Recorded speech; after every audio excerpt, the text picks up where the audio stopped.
हम काशी के हर परिवारजन के प्रणाम करत है।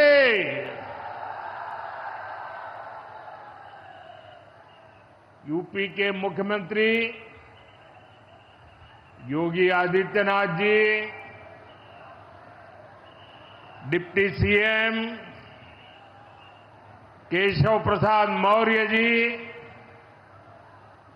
ब्रजेश पाठक जी, पटना से हमारे साथ जुड़े कृषि मंत्री शिवराज सिंह चौहान जी, देश के अलग अलग हिस्सों में जुड़े हुए सभी आदरणीय मुख्यमंत्रीगण, गवर्नर श्री, मंत्रीगण, यूपी सरकार के मंत्रीगण, यूपी भाजपा अध्यक्ष भूपेंद्र सिंह चौधरी जी, सभी विधायक एवं जनप्रतिनिधिगण और मेरे प्यारे किसान भाई और बहनों, और विशेष रूप से काशी के मेरे मालिक, जनता जनार्दन,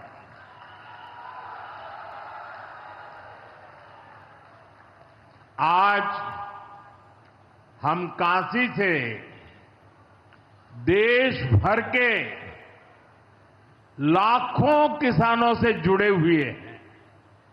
सावन का महीना हो, काशी जैसा पवित्र स्थान हो और देश के किसानों के साथ जुड़ने का अवसर हो, इससे बड़ा सौभाग्य क्या हो सकता है।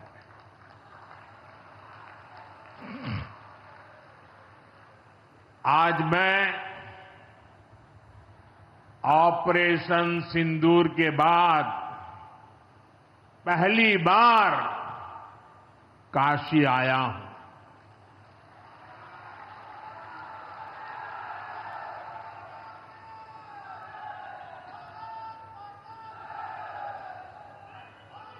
जब 22 अप्रैल को पहलगाम में आतंकी हमला हुआ था, 26 निर्दोष लोगों की इतनी बेरहमी से हत्या कर दी गई। उनके परिवार की पीड़ा, उन बच्चों का दुख, उन बेटियों की वेदना, मेरा हृदय बहुत तकलीफ से भर गया था। तब मैं बाबा विश्वनाथ से यही मना रहा था कि सभी पीड़ित परिवारों को ये दुख सहने की हिम्मत दे। काशी के मेरे मालिकों, मैंने अपनी बेटियों के सिंदूर का बदला लेने का जो वचन दिया था,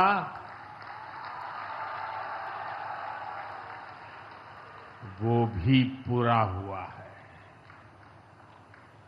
ये महादेव के आशीर्वाद से ही संभव हुआ है। मैं ऑपरेशन सिंदूर की सफलता को उनके चरणों में समर्पित करता हूं।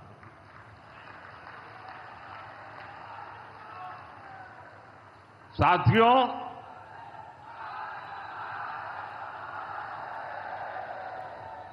इन दिनों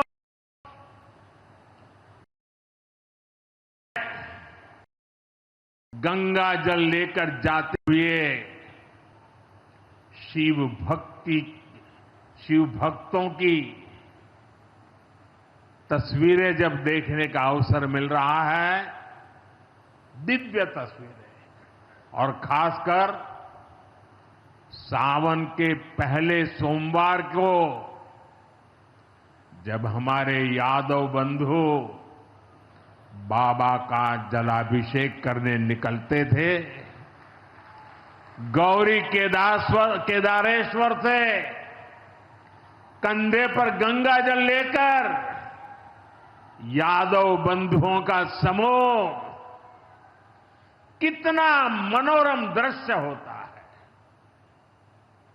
डमरू की आवाज, गलियों में कोलाहल, एक अद्भुत भाव विश्व पैदा होता है। मेरी भी बहुत इच्छा थी कि सावन के पवित्र महीने में बाबा विश्वनाथ और मार्कंडेय महादेव के दर्शन करूं, लेकिन मेरे वहां जाने से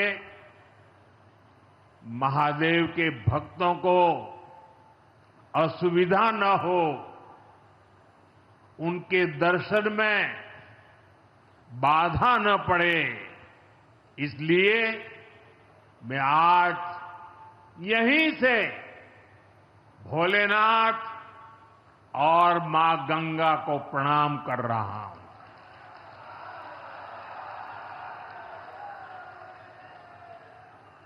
हम सेवापुरी के ई मंच से बाबा काशी विश्वनाथ के प्रणाम करत है। नमः पार्वती पते हर हर महादेव।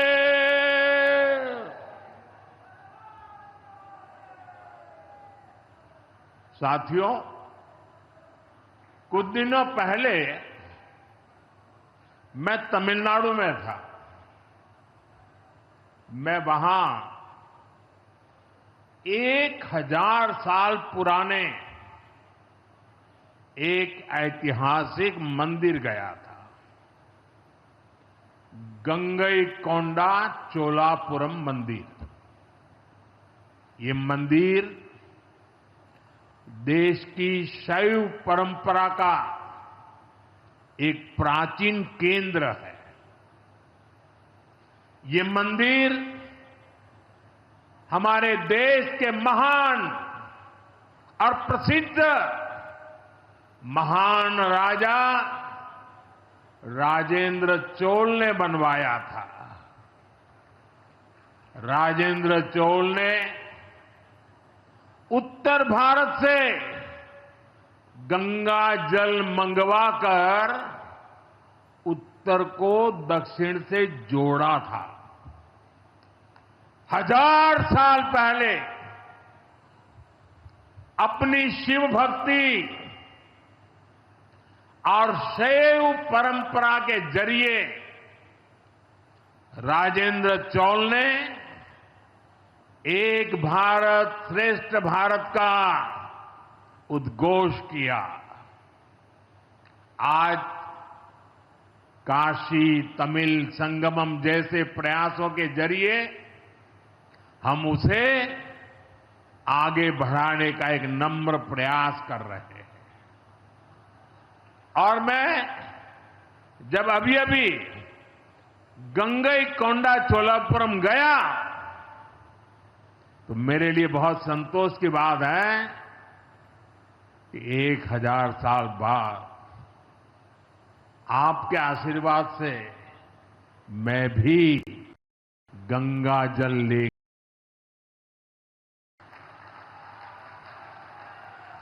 सौभाग्य प्राप्त हुआ। साथियों, जीवन में ऐसे अवसर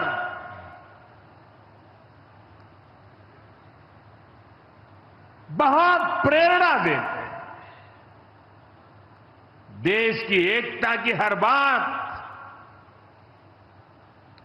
नई चेतना जगा देती है और तभी तो ऑपरेशन सिंदूर सफल होता है।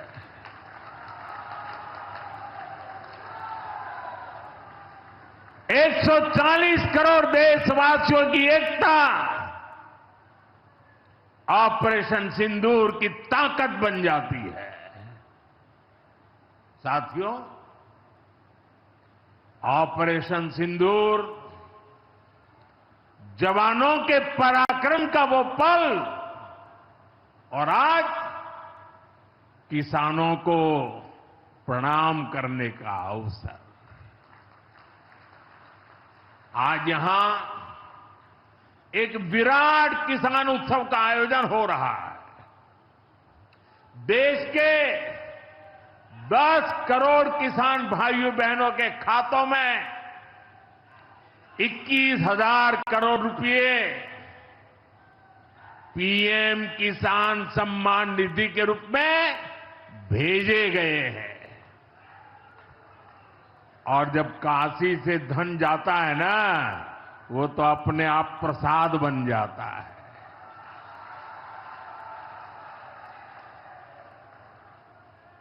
₹21,000 करोड़ रुपया किसानों के खाते में जमा।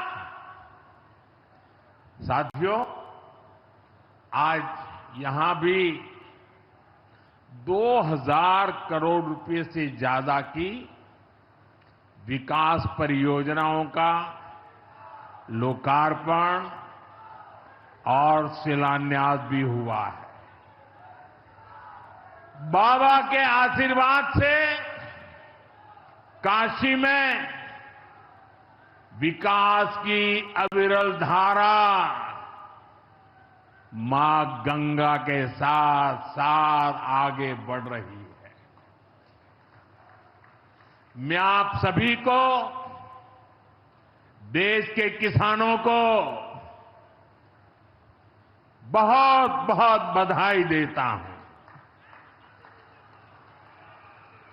अभी कुछ ही दिन पहले काशी में सांसद टूरिस्ट गाइड प्रतियोगिता भी आयोजित की गई थी।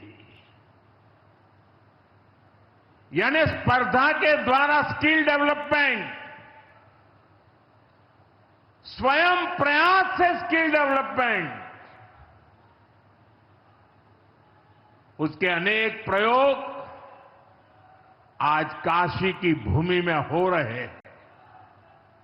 आने वाले दिनों में काशी सांसद फोटोग्राफी प्रतियोगिता,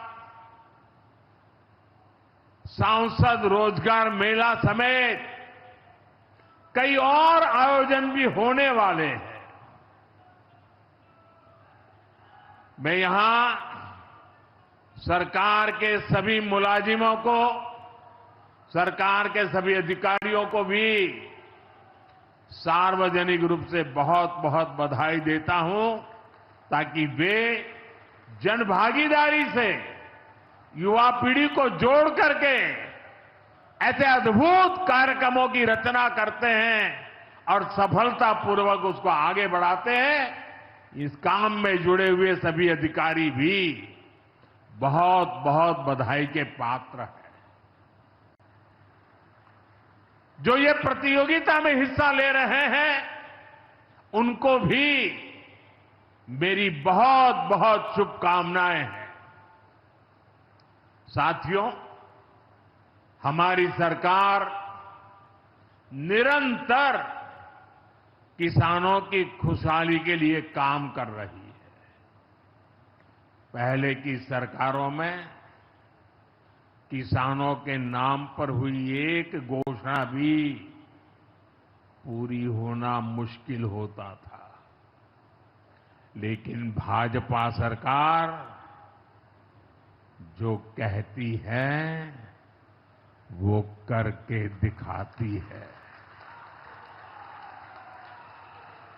आज पीएम किसान सम्मान निधि सरकार के पक्के इरादों का उदाहरण बन चुकी है।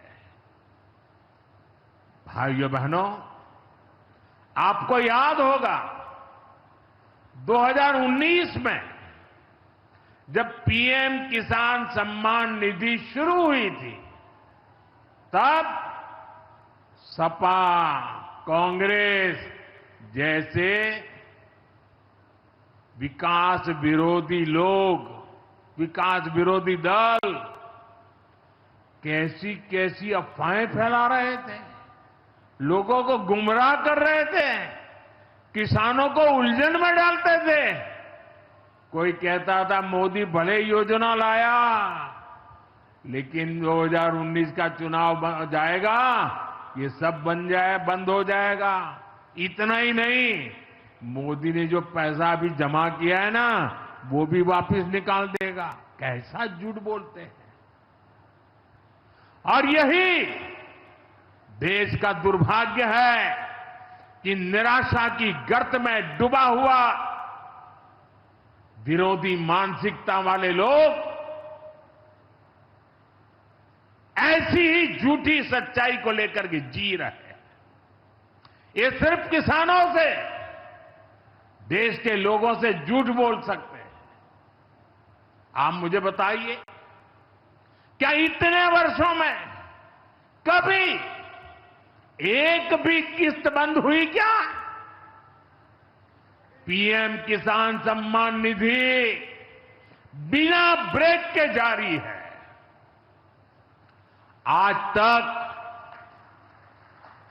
4.25 लाख करोड़ रुपए, आंकड़ा याद रखना, 4.25 लाख करोड़ रुपए किसानों के खाते में भेजे जा चुके हैं। जरा आप मेरे साथ बोलेंगे कितने? 4.25 लाख करोड़। कितने? कितने? कितने? और ये 4.25 लाख करोड़ इतने रुपये किसके खाते में जमा किए? किसके खाते में जमा किए? मेरे किसान भाई बहनों के खाते में जमा किए। यहां यूपी के भी करीब 2.5 करोड़ किसानों को इसका लाभ मिला है। यूपी में किसानों को इस योजना के 90,000 करोड़ रुपए से ज्यादा भेजे गए हैं।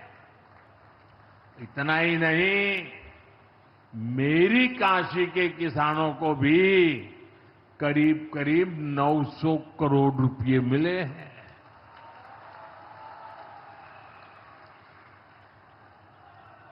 आपने ऐसा सांसद चुना कि आपके खाते में 900 करोड़ रुपया आया है। और इससे बड़ी बात, बिना किसी कट कमीशन के, कोई बिचौलिया नहीं, कोई कट नहीं, कोई कमीशन नहीं, कोई पैसे की हेरा फेरी नहीं, सीधे ये पैसे किसानों के खाते में पहुंचे हैं।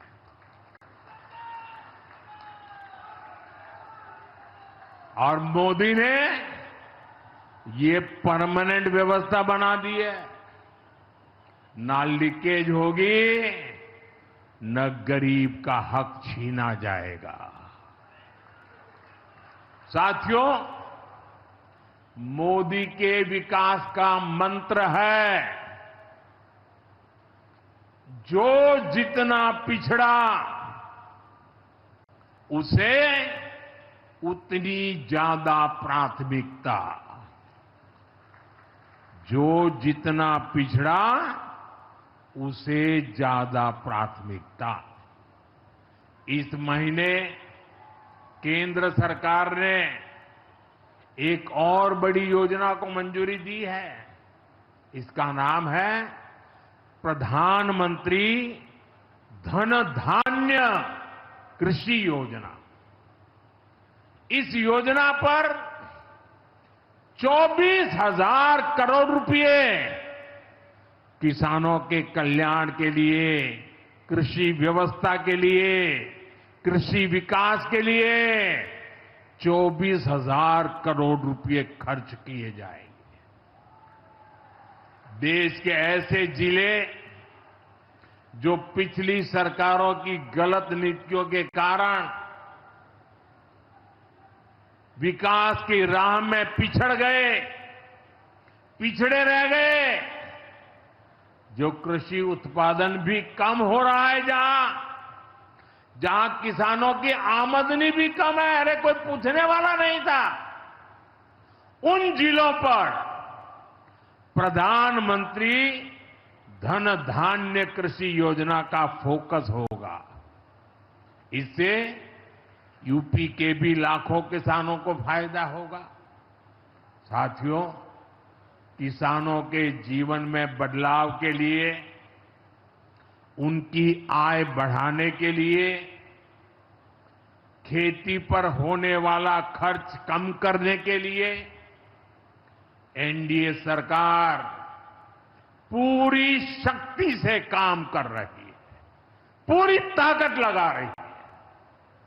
हम बीज से बाजार तक किसानों के साथ खड़े हैं। खेतों तक पानी पहुंचे, इसके लिए देश में लाखों करोड़ रुपए की सिंचाई योजना चलाई जा रही है। साथियों, किसानों के सामने एक बड़ी चुनौती मौसम की होती रही है। कभी ज्यादा बारिश हो गई, कभी ओला गिर गया, पाला पड़ गया। किसानों को इससे सुरक्षा देने के लिए पीएम फसल बीमा योजना शुरू हुई। इस योजना के तहत, यह आंकड़ा भी याद रखिए, इस बीमा योजना के तहत अब तक 2.25 लाख करोड़ रुपए, 2.25 लाख करोड़ रुपए से ज्यादा का क्लेम किसानों को दिया जा चुका है। बीमा के माध्यम से 2.25 लाख करोड़ रुपया, कितना बताएंगे? कितना? 2.25 लाख करोड़ रुपया। साथियों, हमारी सरकार यह भी सुनिश्चित कर रही है कि आपको आपकी फसल की सही कीमत मिले। इसके लिए फसलों की एमएसपी में रिकॉर्ड वृद्धि हुई है। धान और गेहूं जैसी प्रमुख फसलों की एमएसपी भी बढ़ाई गई है। आपकी उपज सुरक्षित रहे, इसलिए सरकार देश में हजारों नए गोदाम भी बनवा रही है। भाइयों बहनों, हमारा जोर कृषि अर्थव्यवस्था में महिलाओं की भागीदारी बढ़ाने पर भी है। हम लखपति दीदी अभियान चला रहे हैं। हमारा लक्ष्य देश में 3 करोड़ लखपति दीदी बनाने का है। 3 करोड़ लखपति दीदी। ये सपा वाले तो ये आंकड़ा सुनकर के ही साइकिल लेके भाग जाएंगे। अब तक 1.5 करोड़ से ज्यादा लखपति दीदी भी बन चुकी है। 3 करोड़ का लक्ष्य में से आधा काम पूरा कर लिया। 1.5 करोड़ गांव में काम करने वाली गरीब परिवार की, किसान परिवार की हमारी बहनें, 1.5 करोड़ बहनें लखपति दीदी बन जाए, ये बहुत बड़ा काम हो रहा है। सरकार के ड्रोन दीदी अभियान ने भी लाखों बहनों की आय बढ़ाई है। साथियों, हमारी सरकार कृषि से जुड़ी आधुनिक रिसर्च को खेतों तक पहुंचाने में भी जुटी है। इसके लिए मई और जून के महीने में खास तौर पर विकसित कृषि संकल्प अभियान चलाया गया। लैब से लैंड के मंत्र के साथ 1.25 करोड़ से अधिक किसानों से सीधा संवाद किया गया। हमारे देश में माना गया है और यह व्यवस्था भी है कि कृषि ये राज्य का विषय है और सही भी है, लेकिन उसके बावजूद भी भारत सरकार को लगा, एनडीए सरकार को लगा, मोदी सरकार को लगा कि भले विषय राज्य का हो, राज्य करे, कर पाए न कर पाए, बहुत से राज्य हैं जो नहीं कर पाते हैं। तो हमने तय किया कि हम खुद भी कुछ करेंगे और करोड़ों किसानों के साथ सीधा संवाद किया। साथियों, केंद्र सरकार की योजनाओं का लाभ आप सभी तक निरंतर पहुंचता रहे, इस दिशा में आज मुझे आपके साथ एक अहम जानकारी साझा करनी है और उसमें मुझे आपकी मदद भी चाहिए। यहां बैठे हुए लोगों की भी मदद चाहिए। आपको पता है, जनधन योजना के तहत देश में 55 करोड़ गरीबों के बैंक खाते खोले गए। जिनको कभी बैंक का दरवाजा देखने का सौभाग्य नहीं मिला था, ऐसे 55 करोड़ लोगों के खाते, ये मोदी को जब से आपने काम करने का अवसर दिया ना, मैं ये काम कर रहा था। 55 करोड़। अब इस योजना को हाल ही में 10 साल पूरे हुए हैं। अब बैंकिंग क्षेत्र का कुछ नियम है।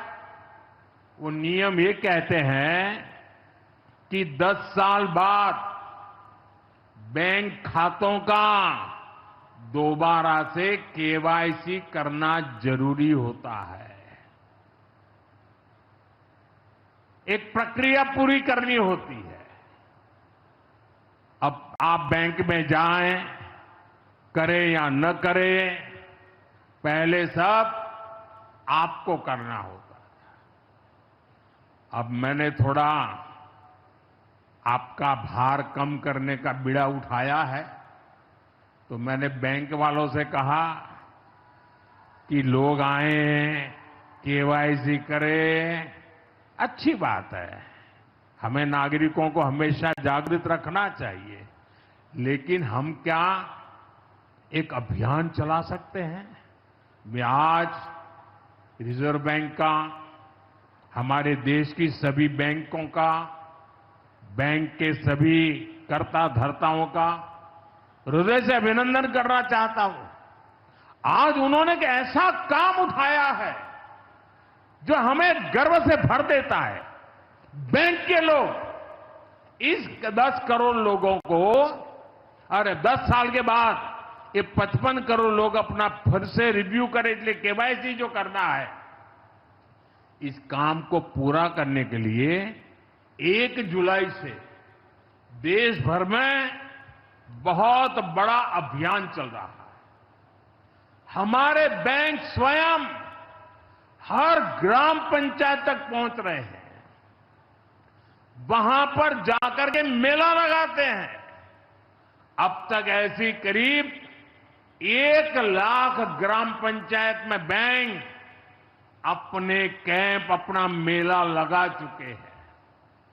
लाखों लोगों ने दोबारा अपना केवाईसी भी करा लिया है और ये अभियान आगे भी चलने वाला है।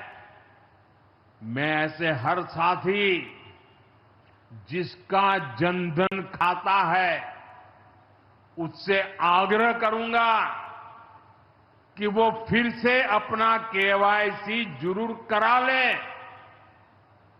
साथियों, ग्राम पंचायतों में बैंक जो स्पेशल कैंप लगा रहे हैं, अभी भी लाखों पंचायतों का काम जारी है। मैं समझता हूं कि इन कैंप का फायदा उठाना चाहिए और उसके कई फायदे हैं। एक और फायदा भी है, इन कैंपों में प्रधानमंत्री सुरक्षा बीमा योजना, प्रधानमंत्री जीवन ज्योति बीमा योजना, अटल पेंशन योजना, ऐसी अनेक योजनाओं का रजिस्ट्रेशन भी हो रहा है। और ये बीमा तो ऐसा है कि एक चाय के खर्चे से भी कम खर्चा लग जाता है। ये योजनाएं आपकी बहुत मदद करती है। इसलिए बैंकों ने जो जितना बड़ा अभियान चलाया है, आप इसका बहुत फायदा लीजिए। पूरे देश के लोगों से मैं कहता हूं, आप इन कैंपों में जरूर जाइए। अब अगर आप अब तक इन योजनाओं से नहीं जुड़े हैं तो उनके लिए रजिस्ट्रेशन करवाइए और अपने जनधन खाते का केवाईसी भी कराइए। मैं भाजपा के और एनडीए के सभी प्रतिनिधियों से कहूंगा कि वो ज्यादा से ज्यादा लोगों को इस अभियान के प्रति जागरूक करें। बैंकों से बात करें कब कैंप कहां लगने वाला है, वो क्या मदद हम कर सकते हैं। हम सामने से होकर बैंकों के इतने बड़े काम में हाथ बटाएं, उनको मदद करें और ज्यादा से ज्यादा लोगों को, जहां भी कैंप लगता है उस इलाके के लोगों को इस अभियान से जोड़े। साथियों, आज महादेव की नगरी में विकास और जन कल्याण के इतने काम हुए। शिव का अर्थ ही होता है, शिव का मतलब ही है कल्याण। लेकिन शिव का एक रूप और भी है। शिव का एक रूप तो कल्याण है, शिव का दूसरा रूप है रुद्र रूप। सामने जब आतंक और अन्याय होता है तब हमारे महादेव रुद्र रूप धारण करते हैं। ऑपरेशन सिंदूर के दौरान दुनिया ने भारत का यही रूप देखा है। भारत पर जो वार करेगा वो पाताल में भी नहीं बचेगा।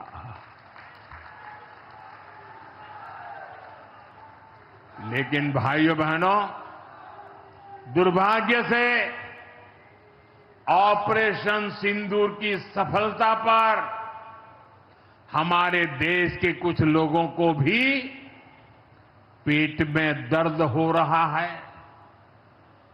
ये कांग्रेस पार्टी और उनके चेले चपाटे, उनके दोस्त इस बात को पचा नहीं पा रहे कि भारत ने पाकिस्तान के आतंकी ठिकानों को तबाह कर दिया।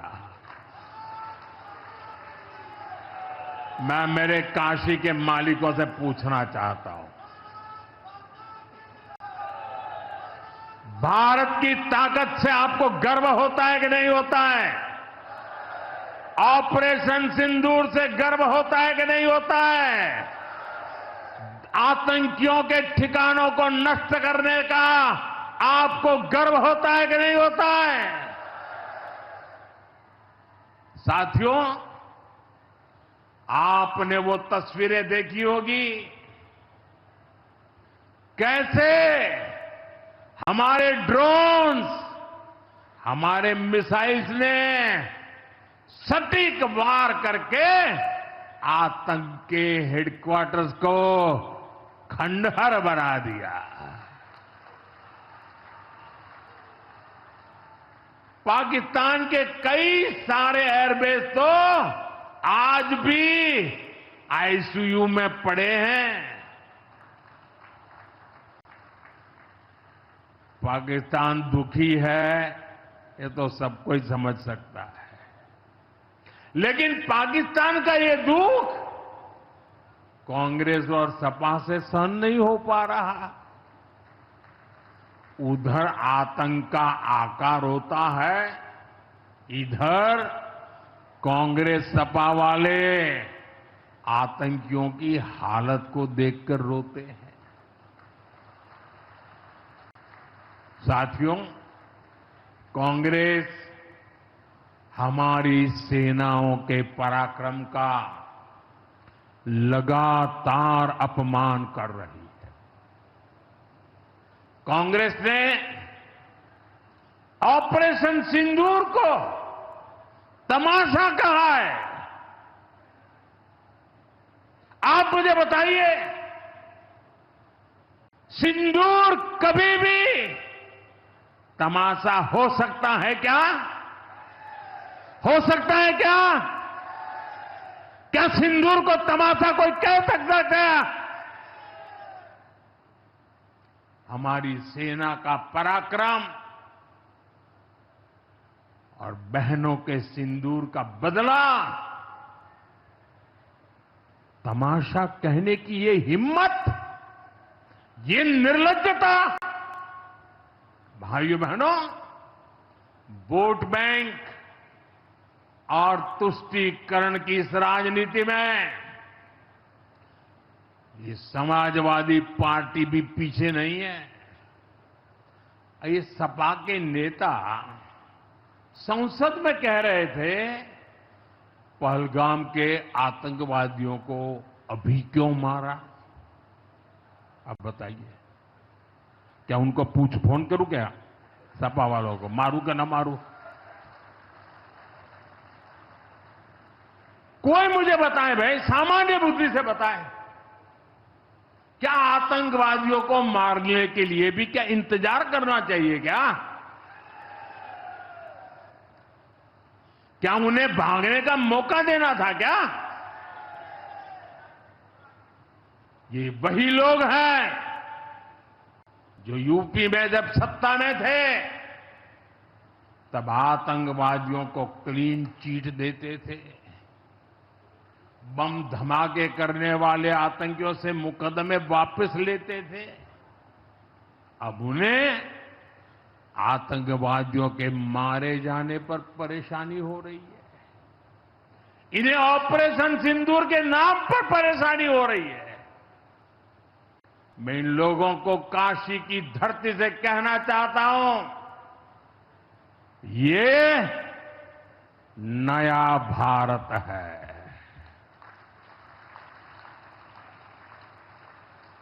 ये नया भारत भोलेनाथ को भी पूजता है और देश के दुश्मनों के सामने काल भैरव भी बन जाता है।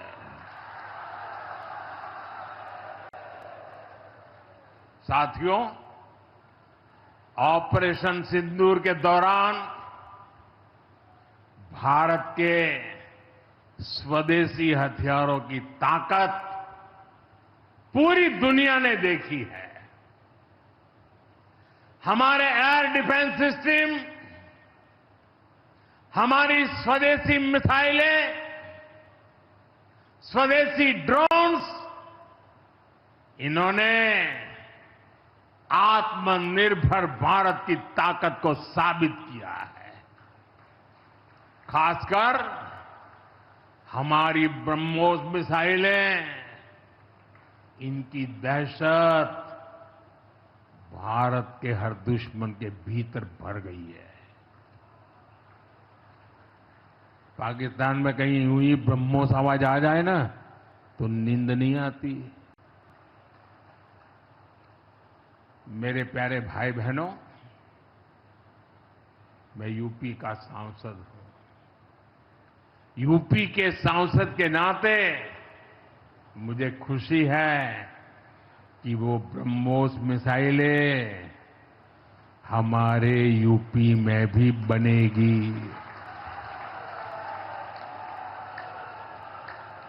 लखनऊ में ब्रह्मोस मिसाइल की मैन्युफैक्चरिंग शुरू हो रही है।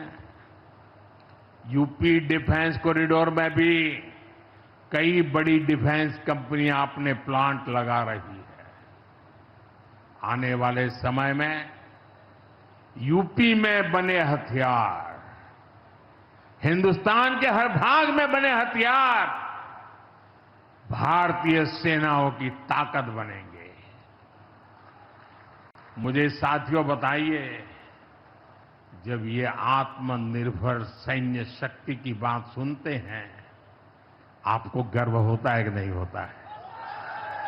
जरा पूरी ताकत से हाथ ऊपर करके बताइए, आपको गर्व होता है कि नहीं होता है? गर्व होता है कि नहीं होता है? बोले हर हर महादेव। अगर पाकिस्तान ने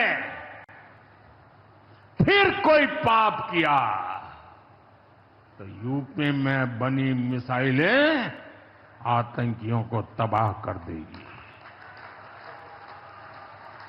साथियों,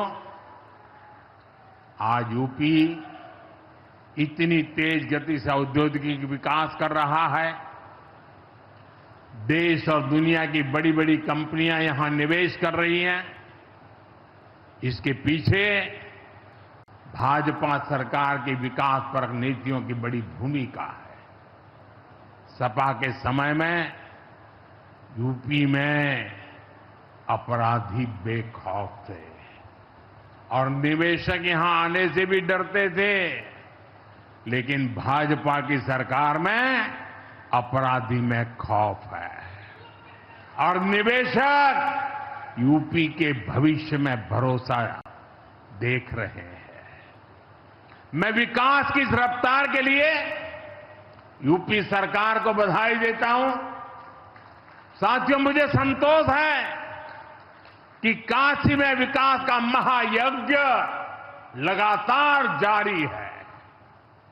आज शुरू हुए रेल ओवरब्रिज, जल जीवन मिशन से जुड़े प्रोजेक्ट, काशी के स्कूलों का नवनिर्माण कार्य, होम्योपैथिक कॉलेज का निर्माण, मुंशी प्रेमचंद की विरासत को सहेजना, ये सारे काम भव्य काशी, दिव्य काशी, समृद्ध काशी और मेरी काशी के निर्माण को गति देंगे।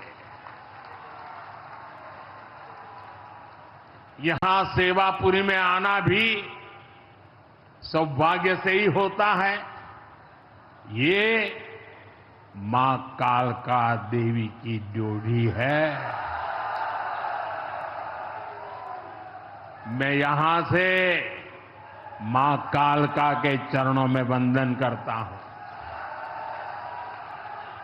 मुझे खुशी है कि मां कालका धाम का हमारी सरकार ने सुंदरीकरण कर उसे और भव्य बना दिया है। मंदिर तक आना जाना भी आसान हो गया है। सेवापुरी का इतिहास क्रांति का इतिहास रहा है। स्वतंत्रता संग्राम में यहां के अनेकों लोगों ने भागीदारी की थी। यही वो सेवापुरी है जहां महात्मा गांधी की कल्पना साकार हुई। यहां घर घर महिला पुरुष के हाथों में चरखा हुआ करता था। और सहयोग देखिए, अब चांदपुर से भदोई रोड जैसे प्रोजेक्ट से काशी के बुनकरों के साथ भदोही के बुनकर भी जुड़ रहे हैं। इसका लाभ बनारसी सिल्क के बुनकरों को भी होगा और भदोही के कारीगरों को भी होगा। साथियों, काशी बौद्धिक जनों की नगरी है। आज जब हम आर्थिक प्रगति की बात कर रहे हैं तो मैं आपका ध्यान वैश्विक हालातों पर भी ले जाना चाहता हूं। आज दुनिया की अर्थव्यवस्था कई आशंकाओं से गुजर रही है। अस्थिरता का माहौल है। ऐसे में दुनिया के देश अपने अपने हितों पर फोकस कर रहे हैं। अपने अपने देश के हितों पर ध्यान केंद्रित कर रहे हैं। भारत भी दुनिया की तीसरी सबसे बड़ी अर्थव्यवस्था बनने जा रहा है। इसलिए भारत को भी अपने आर्थिक हितों को लेकर सजग रहना ही है। हमारे किसान, हमारे लघु उद्योग, हमारे नौजवानों के रोजगार, इनका हित हमारे लिए सर्वोपरि है। सरकार इस दिशा में हर प्रयास कर रही है, लेकिन देश के नागरिक के रूप में भी हमारे कुछ दायित्व है। और ये बात सिर्फ मोदी नहीं, हिंदुस्तान के हर व्यक्ति ने दिन में हर पल बोलते रहना चाहिए, दूसरे को कहते रहना चाहिए। जो देश का भला चाहते हैं, जो देश को तीसरे नंबर की इकोनॉमी बनाना चाहते हैं, ऐसा कोई भी राजनीतिक दल हो, कोई भी राजनेता हो, उसने अपने संकोच को छोड़ करके देश हित में हर पल, हर बार, हर जगह देशवासियों के अंदर एक भाव जगाना होगा, और वो है हम स्वदेशी का संकल्प लें। अब हम कौन सी चीजों को खरीदेंगे, कौन से तराजू से तोलेंगे? मेरे भाइयों बहनों, मेरे देशवासियों, अब हम कुछ भी खरीदें तो एक ही तराजू होना चाहिए। हम उन चीजों को खरीदेंगे जिसे बनाने में किसी न किसी भारतीय का पसीना बहा है। और जो चीज भारत के लोगों द्वारा बनी है, भारत के लोगों के कौशल्य से बनी है, भारत के लोगों के पसीने से बनी है, हमारे लिए वह स्वदेशी है। हमें vocal for local, vocal for local मंत्र को अपनाना होगा। हम संकल्प लें कि हम मेक इन इंडिया प्रोडक्ट्स को ही बढ़ावा देंगे। हमारे घर में जो कुछ भी नया सामान आएगा, मैं नए सामान की बात कर रहा हूं, हमारे घर में जो भी नया सामान आएगा वो स्वदेशी ही होगा। ये जिम्मेदारी हर देशवासी को लेनी होगी। और मैं आज मेरे व्यापार जगत के भाई बहनों से विशेष आग्रह करना चाहता हूं। मैं मेरे दुकानदार भाई बहनों से आग्रह करना चाहता हूं, जब दुनिया इस प्रकार से अस्थिरता के माहौल से गुजर रही है, तब हम भी, चाहे व्यापार हो, छोटी दुकान हो, कारोबार करते हो, अब हम हमारे यहां से सिर्फ और सिर्फ स्वदेशी माल ही बेचेंगे। साथियों, ये स्वदेशी माल बेचने का संकल्प भी देश की सच्ची सेवा होगा। आने वाले महीने त्योहारों के महीने हैं। दिवाली आएगी, बाद में शादियों के समय आएगा। हर पल अब स्वदेशी ही खरीदेंगे। मैंने जब देशवासियों को कहा था मेड इन इंडिया, अब विदेशों में जाकर के शादियां कर करके देश का धन मत लुटाओ। और मुझे खुशी है, कई नौजवान मुझे चिट्ठी लिखते थे कि हमारा परिवार तो विदेश में शादी करना तय किया था, लेकिन आपकी बात सुन करके अब हमने वहां का सारा कैंसिल कर दिया। थोड़ा खर्चा भी हो गया, लेकिन अब हम भारत में ही शादी करेंगे। हमारे यहां भी बहुत अच्छे स्थान है जहां शादी ब्याह हो सकता है। हर बात में स्वदेशी का भाव आने वाले दिनों में हमारा भविष्य तय करने वाला है दोस्तों। और ये महात्मा गांधी को भी बड़ी श्रद्धांजलि होगी। साथियों, सबके प्रयास से ही विकसित भारत का सपना पूरा होगा।